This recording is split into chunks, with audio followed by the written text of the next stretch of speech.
រៀបសួរអ្នកគ្រូចាជំរាបសួររក្សាអញ្ចឹងថ្ងៃនេះអ្នកគ្រូមករំលឹកកូនអំពីសរសេរតាមអ្នកគ្រូមានពាក្យមួយចំនួនដើម្បីឲ្យកូនសរសេរអ្នកគ្រូចង់ឲ្យកូនសរសេរពាក្យរដូវកាលរដូវកាលដសអវកស្អាកាលកាចារដូវកាលចាដូចគ្នាកូនសរសេរពាក្យសាមគ្គី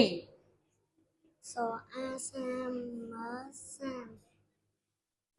ជើអកជើកស្អ៊ីចាសាមគ្គីដូចគ្នាសរសេរពាក្យនិយមណអ៊ីនិយមយមចាមួយទៀតកូនគឺពាក្យប្រជាពលរដ្ឋបចម្រប្រជស្អៀជាបលពលអូកុំលឿនពេករដជើថ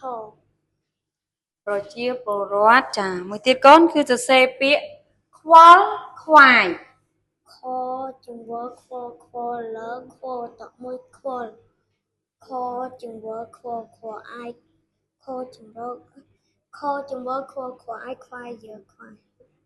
ចាឥឡូវកូនអានឡើងវិញមើលកូនរដូវទី1រដូវកាលរដូវកាលសាមគ្គីនិយមប្រជាពលរដ្ឋខ្វល់ខ្វាយចាកូនមើលមានខ្វះដៃខ្វះជើងអីទេ